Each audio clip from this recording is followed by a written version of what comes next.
మనందరం ఒకే కుటుంబంలో బతుకుతున్నాం. మనలో మనకెందుకు గొడవ? అన్నం పెట్టమన్నాడు, ఇంకా టైం అవ్వలేదన్నాను, అందుకోసం ఫోన్. నన్ను దిగులు పడక బాలా, ఆడు కొరివితో తలగోక్కుంటున్నాడు. ఈ విషయం మటుకు జైలర్ గారికి తెలిసిందో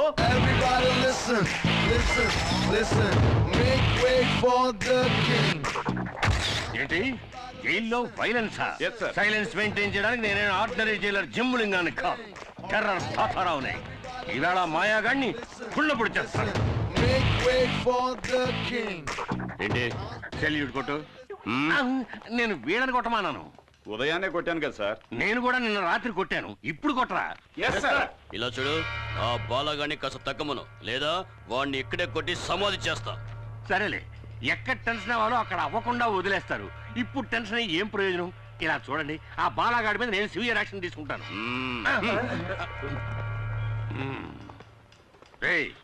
ఒక జైలర్ తో ఏదో టైలర్ తో మాట్లాడినట్టు మాట్లాడి వెళ్ళిపోతున్నాడు వీడు. అవును, ఎప్పుడు వచ్చాడు వీడు? నిన్నే వచ్చాడు సార్. నిన్న వచ్చిన కుయ్యాగాడు బాలానే కొట్టాడు. నెక్స్ట్ మిమ్మల్నే కొడతాడు సార్. వీణ్ణి ఒప్పుకుంటాను. వీణ్ణి గంజి పెట్టి ఉతికారేయడానికి ఒక పవర్ఫుల్ ఆఫీసర్ వచ్చి తీరుతాడు.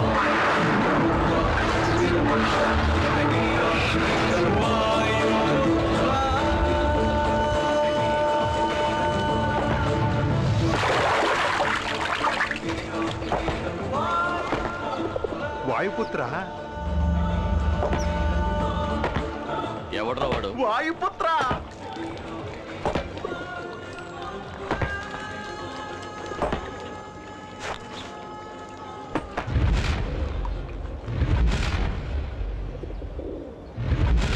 కాకి చొక్కా వేసుకుని దండించడానికి వచ్చాడ్రా. తమ్ముడు, కాకి చొక్కా వేసుకోగానే సరికాదు, గుండెలో కలేజా ఉండాలి, లేదా బాక్స్ బద్దలవుద్ది. మన మినిస్టర్ ఎవరో తెలుసా?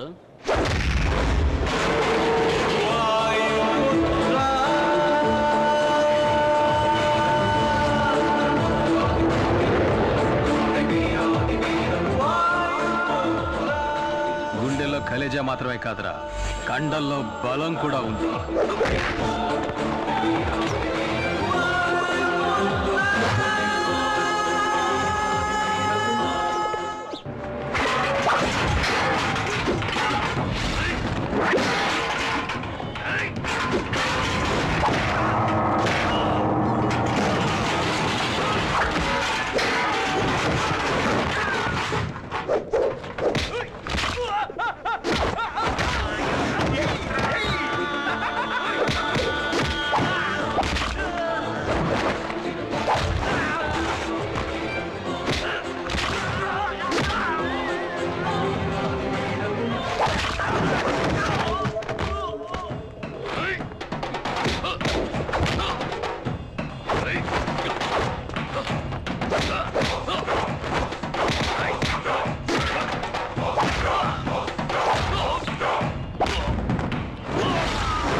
తోటి ఖైదీలతో మర్యాదగా నడుచుకోలేదో నిన్ను ముక్కలు చేసి పులుసులో కలిపేస్తా. నీకు ఇంకో విషయం తెలుసా? నేను ఆఫీసర్ని కాదు, ఖైదీని. నంబర్ 238. ప్రేమతో వాయుపుత్ర.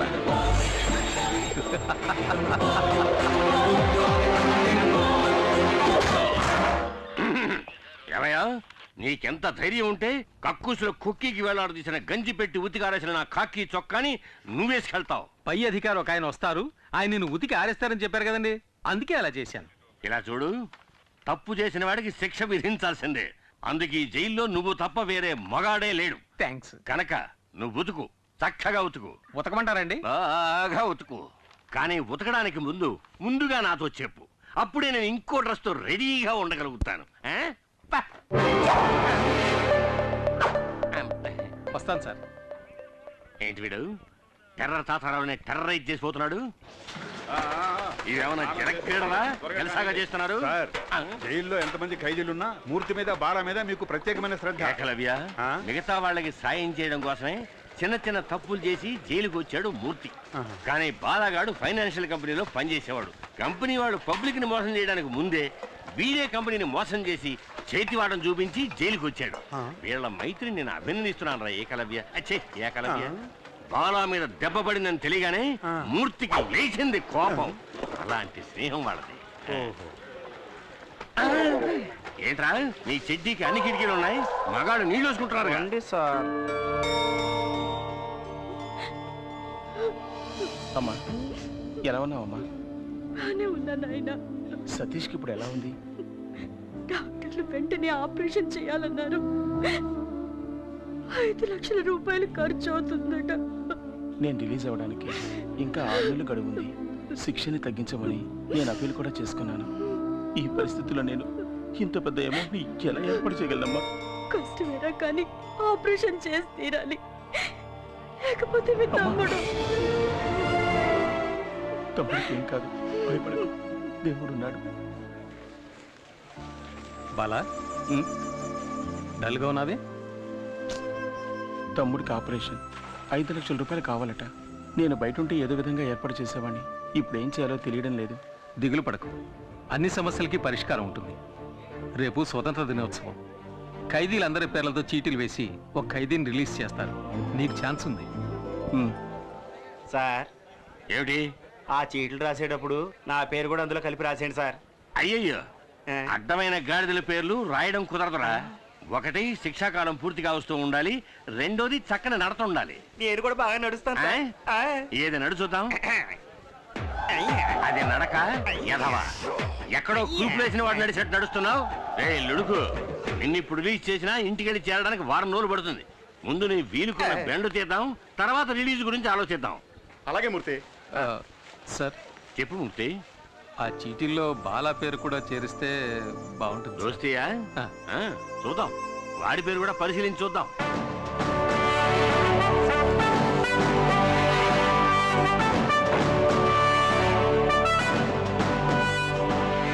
అందరికీ నమస్కారం. స్వాతంత్ర దినోత్సవ సందర్భంగా ఈ సంవత్సరపు అదృష్టవంతుడు ఎవరో చూద్దాం.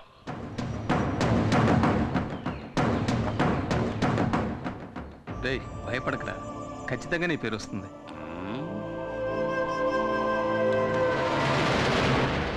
మూర్తి అదృష్టవంతుడు.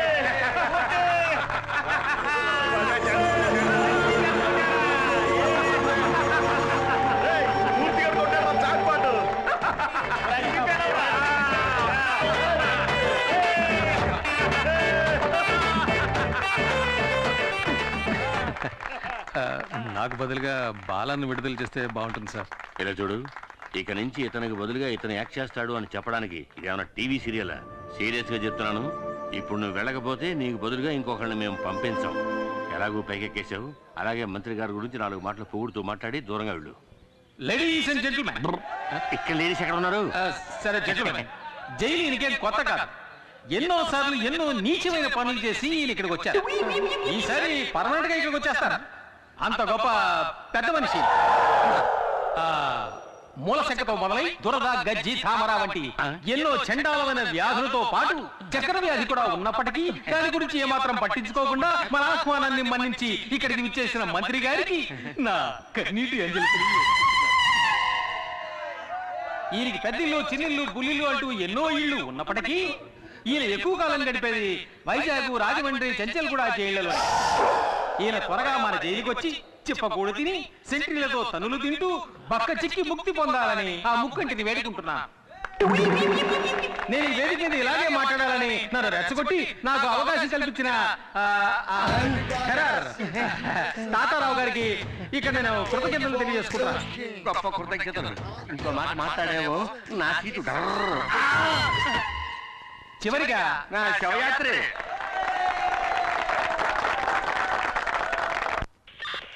సార్ నమస్కారం సార్. రావయ్యా, ఇదే నేను నీకు ఇచ్చే గిఫ్ట్. ఇదేమిటి సార్ వాచ్లో ఉంది కానీ ముళ్ళు కనపట్టలేదు? ఏదైనా తిరిగి చూస్తేనే కదా తెలిసేది. ప్రియమైన వాయుపుత్రకి థ్యాంక్ యూ సార్. పెట్టుకో. పట్టుకోమనలేదయ్యా, పెట్టుకోమన్నాను. Sorry sir. ఇలా చూడు మూర్తి, టైం చూపించే గడియారంలా దేవుడు నీకు మంచి టైం ఇచ్చాడయ్యా. నువ్వు నా పక్కనుంటే ఈయనకంత బలమే అనుకో.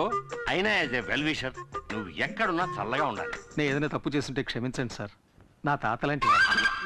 సరే సార్, నేను వెళ్ళొస్తాను. అందరికీ చెప్పి వెళ్తాను సార్. వెళ్ళరా. బయటికి వెళ్ళి చల్లగా ఉండు బాబు. మీరు కూడా బాగుండాలి. వెళ్ళొస్తాను. వస్తాను రా. మమ్మల్ని మర్చిపోగా. గుర్తు పెట్టుకోవాలా? పెట్టుకుంటే పోయే. అర్థమైందిలే. నువ్వు బయటికి రాలేకపోతున్నానని బాధే కదా. ఇలా చూడు, నీకోసం నేను ఏమైనా చేస్తాను రా. ఇక్కడి నుంచి నేను తినగా ఎక్కడికి వెళ్తానో తెలుసా? నీ తమ్ముడిని చూడడానికి. నువ్వు నీ తమ్ముడికి ఏం చేస్తావో అవన్నీ నేను చేస్తాను. నీ మీద ఉంటు.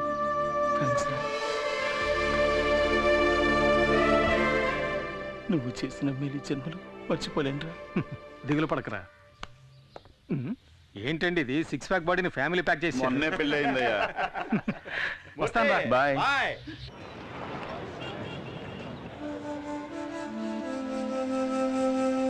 ప్రాబ్లం ఏంటో తెలియట్లేదే. నా ప్రాబ్లం కళ్ళ కాదనియ బ్రెయిన్ కి. అది కాదు, ప్రాబ్లం ఏదైనా డాక్టర్లు కళ్ళే కదా చెక్ చేస్తారు. సరే వదిలేసి, ప్రాబ్లం ఏదైనా మనం చూసుకుందాంలే. బాలా ఎలా ఉన్నాడు నాయనా? వాడికే మా చక్కగా ఉన్నాడు. వాడి దిగులంతా తమ్ముడు గురించి. అవును, ఇంత చిన్న వయసులో వీడెందుకు ఇలా అయిపోయాడు? చిన్నతనంలో తరచూ తలనొప్పి వచ్చేది. మైకం ఎంబీఏ చదువుతున్నప్పుడు వచ్చింది. ఓ, అయ్యగారు ఎంబీఏ చదువుకున్నారా? అందుకే ఎక్కువగా చదవకూడదని చెప్పేది. నన్ను చూడండి, అందంగా 5. సరే, నువ్వేం దిగులు పడకు. నీ ఆపరేషన్కి ఎంత ఖర్చు అయినా అది నేను చూసుకుంటాను. సార్, ఈ బిల్లుకి ఆల్రెడీ డబ్బులు కట్టేశారు. ఎవరు కట్టారు? ఆ అమ్మాయే.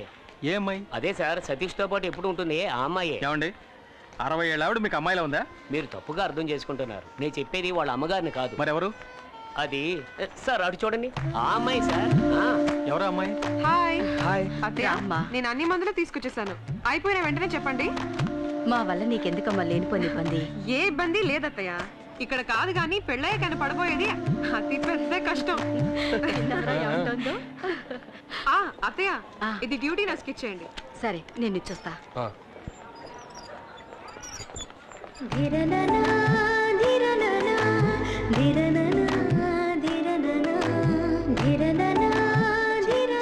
ఎన్ని మందులు రాసిస్తారు? అమ్మా, ఈ మందులు తీసుకురమ్మన్నారమ్మా. శాలిని, మీ అక్కని అడిగానని చెప్పమ్మా. అలాగే అత్తయ్య. ఈ మందులకి ఎంత డబ్బు ఖర్చు అవుతుందో. ఎంత డబ్బు ఖర్చైనా పర్లేదు అత్తయ్య. సతీష్కి నయం అయితే ఇదెప్పటి నుంచి? ఏదన్నయ్య? ఆ అమ్మాయి నవ్వే స్టైల్ చూశానుగా. అదే, ఆ అమ్మాయి పేరు శాలిని. Middle class. ఏదో చిన్న ఉద్యోగం చేస్తుంది. వచ్చిందంటూ నాకు సహాయం చేస్తుంది. నేను ఎంతవరకు ప్రాణాలతో ఉంటానో నాకే తెలీదు. నన్ను వదిలేమని ఎన్నిసార్లు అన్నా తను వెళ్ళలేదన్నా. Anyway, best of luck. Thanks. డబ్బుతో తిరిగి వస్తాను. అన్నా, ఏనా ఆపరేషన్కి డబ్బు తీసుకొస్తాననేది నువ్వు అన్నది నాకు సత్య చెప్పడానికేగా? నీ గురించి నువ్వేం దిగులు పడకు. నా మాటలు అక్షర సత్యాలు. టాక్సీ టాక్సీ బాబు, పోలీసులు చూస్తే ఓవర్ స్పీడ్ అని ఫైన్ వేసేస్తాడు. చేసే ఫ్రీ సర్వీస్ కి ఇంత బిళ్ళప్ప, మూసుకొని రావయ్యా. Very good. మనసులో ఏమి దాచుకోకుండా తుప్పుకు నువ్వు చూసావా? నువ్వు నాకు నచ్చావు. ఇదిగో నువ్వు అడిగిన డోర్. ఏంటయ్యా, అంబాసిడర్ డోర్ అడిగితే మారుతి డోర్ తెచ్చావు? నీకేంటి, దిగడానికి డోర్ కావాలి. ఏదైతే ఇంకో విషయం, కొత్తగా ఒక స్టీరింగ్ వచ్చిందట, బిగిస్తే బ్రహ్మాండ మైలేజ్ అట. కావాలంటే కబురు చేయిస్తా. ఇవ్వక్కర్లేదు, తీసుకో. హాయ్ మూర్తి. ఎలా ఉన్నావు? అబ్బా సేమ్ పవర్. ఎప్పుడు రిలీజ్ అయ్యా? ఇవాళే. ఏంటి కొత్త బిజినెస్ మొదలెట్టావా? Technical dealing. ఇక్కడి డోర్ అక్కడికి వెళ్ళి అమ్మేస్తాను, అక్కడ డోర్ ఇక్కడ తీసుకొచ్చి అమ్మేస్తాను. టోటల్ గా నేను ఒక ఆటోమొబైల్ షాప్. సరే గానీ చాలా రోజుల తర్వాత రిలీజ్ అయ్యావు కదా, పార్టీ గిట్టే ఏం లేదా? తాగితే మర్చిపోగలను, కానీ మరువనివ్వదు. మర్చిపోతే తాగగలను, మరువనివ్వదు. కానీ నీ ఆఫర్ని కాదని లేకపోతున్నాను రా. హలో, నేనెవరు మర్చిపోమన్నారే? నేనున్నాను, టైట్ గా కుమ్మి. సరుకు రెడీనా, సరుకు రెడీనా, సరుకు రెడీనా, హే చురుకు సరుకు రెడీనా. మనకు ఇంత తలనొప్పిగా ఉందిరా. సరే గానీ సతీష్ ఆపరేషన్ కి డబ్బులు ఎలా తెస్తావు? ఎవరినో కొట్టాలని చెప్పే కదరా. అది తమిళనాడు కేసు కాదు, అసాల్ట్ కేసు. విదర్లంకి తెలుసుగా, అక్కడ హత్య కేసు ఉంది. అది నువ్వు చేసేవారు ఒప్పుకుని సరెండర్ అయ్యనుకో, పార్టీ 8 లక్షలు ఇస్తానంటున్నాడు. హత్య అంటే ఊరేస్తారు కదరా. అది అడిగా. పైకోర్టుకి అప్పీల్ చేసుకుని సాక్షులు మార్చేసి బయటికి తీసుకొచ్చి లాయరే చెప్పాడు. కాకపోతే 2 ఏళ్ళు జైల్లో ఉండాల్సి వస్తుంది. అది మనం కుదరదని నేను వదిలేశాను. అలా ఎందుకన్నావు? నీ తమ్ముడిని కాపాడుతానని బాలాకి నేను మాటిచ్చాను. నేను చేస్తాను. వేదూరులంకకి 2 టికెట్లు. దిగాలని మాకు తెలీదా? ప్రతివాడు దిగండి దిగండి నారాడు.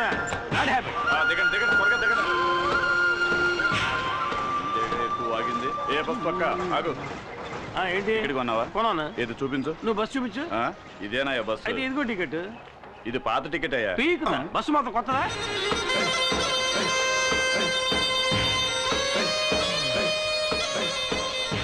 బాగా ఎండగా ఉంది, కొనుక్కుంటే ఇదిగో.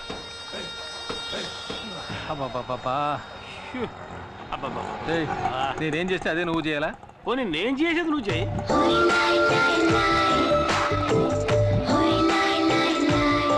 మూర్తి,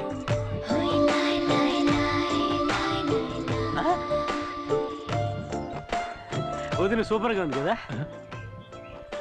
నీకు అన్నయ్యలు ఎవరన్నా ఉన్నారా? నాకు నువ్వే అన్నయ్యవి. పర్ఫెక్ట్ గా చెప్పాను కదా. మోసుకుంటా. వదిన కాలు అందంగా ఉంది కదా. చెప్పు కూడా అందంగానే ఉంది.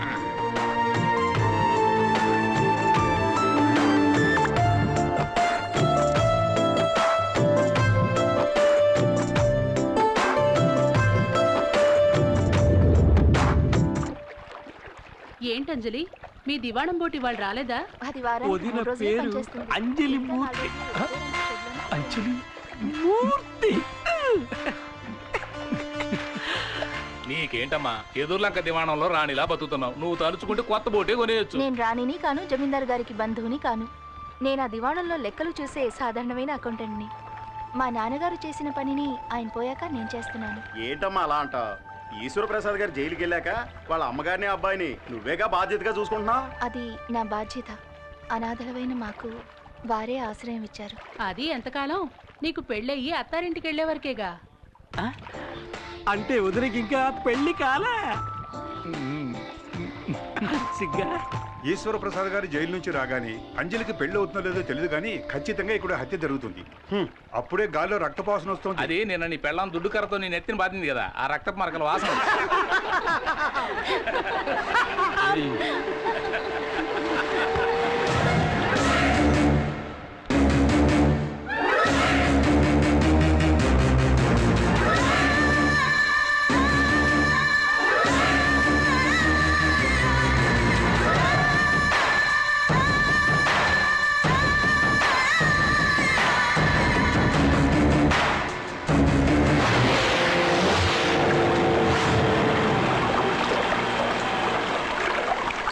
అంజలి, వెదుర్లంక జమీందారు బోటు రిపేర్ అయిందని ఇందులో వెళ్తున్నావా?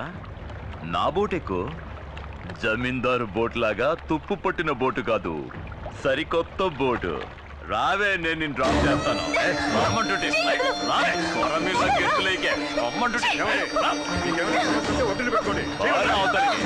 అసలు చెప్పొచ్చావు, అడ్డొచ్చావంటే నరికేస్తా. ఏవే, మాకు వ్యతిరేకంగా కోర్టులో కేసు ఫైల్ చేస్తావా? రేవులో రౌడీసం చేస్తే అలాగే చేస్తా. అది నా డ్యూటీ. నీ డ్యూటీ అది కాదే, నాతో రా, నేనిస్తా కొత్త పని. ఊరికే కాదులే, నువ్వు నీ పని బాగా చేసావు అనుకో 100-200 ఎక్కువ ఇస్తాను. అటువంటి అమ్మాయిలు నీ కుటుంబంలోనే ఉన్నారా? వెళ్ళి వాళ్ళకి చెప్పు. నా తడాక ఈ రోజు చూపిస్తాను. రావే, రమ్మంటుంటే. చేయొద్దురా. ఏయ్.